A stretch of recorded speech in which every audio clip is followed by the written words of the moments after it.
the Justin Baldoni war with Blake Lively, which seems to be, initially I felt quite sorry for Blake Lively, then I've been reading all the messages between them all, and which he's been putting out, obviously, and it just seems like a pair of absolute weapons-grade narcissists.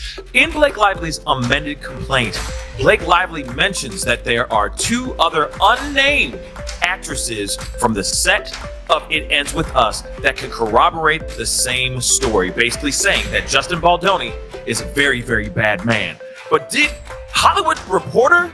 The backstory here, Blake Lively essentially threatened, you could say, Justin Baldoni, calling Taylor Swift and Ryan Reynolds her beautiful little dragon monsters that she sometimes has to use to get what she wants done. Piers Morgan is no stranger to controversy, and this time, he set his sights on Hollywood star Blake Lively. In a heated live TV segment, Morgan did not hold back as he criticized Lively, leaving viewers stunned. The fiery exchange quickly went viral, sparking debates among both fans and critics. While Lively attempted to defend herself, Morgan's sharp remarks seemingly left her speechless, making this one of the most talked about TV clashes in recent memory. Now, spray gunning each other with as much dirt as they could possibly do, having spewed lovey-dovey stuff to each other for months on end. I'm going to get critical drink here. This is in your world. I thought it was a great film. I got to say, I've not been to the cinema and actually sat through a movie and been as quiet and as attentive as I was to that in a long time. I thought it was very, very well done. A, do you agree? And B, what do you make of these two now just trying to destroy each other in public? Well, I haven't seen the movie yet, so I can't speak it's to really that. good. Honestly, I highly recommend it. I thought it was great. And they're both great in it. Drama? Yeah, I mean, as for the drama between them, like, if what he's alleging is true, she sounds like an absolute knight.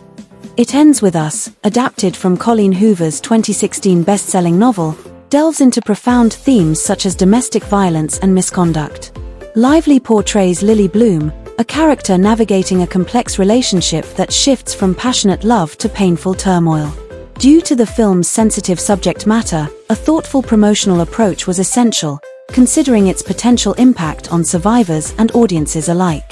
Story that covers domestic violence, but it's not about domestic violence, it's about this woman. Let's talk about the way that Blake Lively has been promoting It Ends With Us and how it's problematic, especially for a movie about domestic violence. So you might have seen this promo video. It's still on the It Ends With Us TikTok account.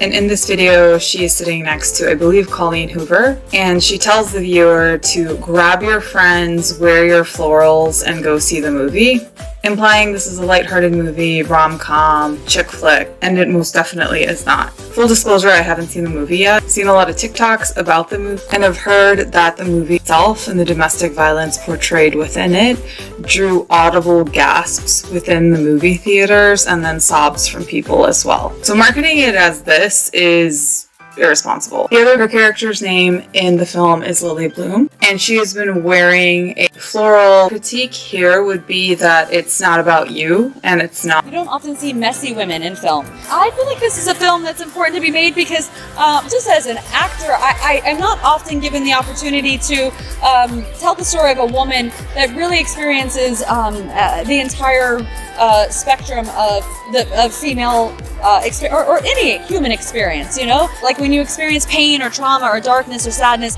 that's your character. Or if you're light and levity and love and joy and hope, then that's your character. You don't often see a woman that gets to be so multifaceted because you don't often see messy women in film. And so to be able to be a woman who's contradicting herself, but yet it makes complete sense, and seeing the messiness of the human experience, I think, is a beautiful thing to see because it makes people feel seen and not alone. And I know that's how I felt when I read Lily. However, Lively's promotional tactics have come under scrutiny.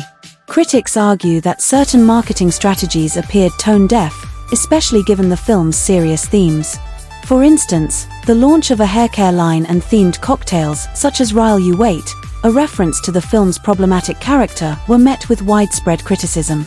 Many perceived these promotions as prioritizing commercial interests over the film's core message, sparking debates about the appropriateness of such tie-ins. So when we were filming It Ends With Us in front of my parents' place, I can't really speak to the entire movie, but specifically for this one scene, the only time that we did see her was like specifically when she was filming. I want to say she pulled up like 10 minutes before shooting, discussed a little bit, and then the cameras were rolling, and then pretty quickly cleared out. But I honestly don't know how much interaction she had with bystanders. There were a lot of people who wanted autographs, or like a photo, or get their book signed, but they blocked off basically the entire block during the time of filming. So I'm not sure about how any of her interactions went, if there were any at all, but I will say she did draw a big. Lively has openly discussed her expanded role in It Ends With Us, where she not only starred as protagonist Lily Bloom but also took on significant responsibilities behind the camera. Expressing immense pride in her contributions, Lively emphasized that her involvement extended far beyond acting.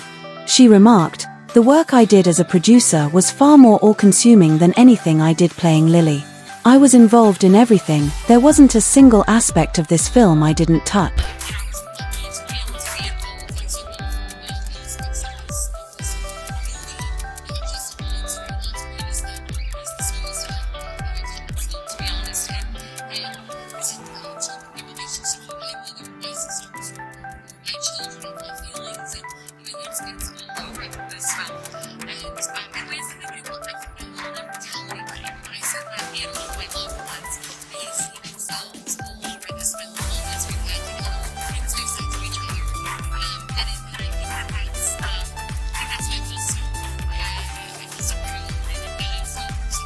Justin Baldoni claims that Lively sought to alter a pivotal rooftop scene and enlisted her husband, Ryan Reynolds, and close friend, Taylor Swift, to influence his approval. According to Baldoni, during a meeting at Lively's New York penthouse, Swift's unexpected arrival and subsequent praise for Lively's script made him feel compelled to accept the proposed changes. He interpreted this as a strategic move to leverage Swift's influence in favor of Lively's creative direction. So as Justin sees it, as Blake was busy trying to strong-arm and take over every part of his movie, she, out of the blue, rewrote a part of the script and then gave it to Justin for him to see if he liked it and if they could put it in the movie. But she's not the writer on the movie. And then Blake told him that he should come over to her and Ryan Reynolds' penthouse and talk about that part of the script that she wrote. But when he arrived, to his surprise, her best friend Taylor Swift was there, imploring him to use Blake's script, saying it is the single best thing she's ever read in her fucking life. And keep in mind, this is all about career advancement for Blake Lively. Taylor Swift has been one of the people supporting her in doing that and will be pretty ruthless to keep her friend succeeding. She even let Blake Lively direct her first project ever, which was a Taylor Swift music video. Blake Lively did not even read the book that the movie was based on. Correct. And we're not talking War and Peace. And then she wanted to, ixnayed all of the wardrobe choices, because when you're making a movie about a poor woman who's suffering from domestic violence, you want her to look like she has money. Right. That Blake said. That's what she did. She looks like she has money. Yep. And she's dressing in florals, and then she's going on this press tour, pushing her liquor line and her hair care line, because that's what women who are trying to escape with their lives are worried about. That's what generated her negative press and led to a series of clips of her being insensitive in one way, shape, or form with other interviewers in the past.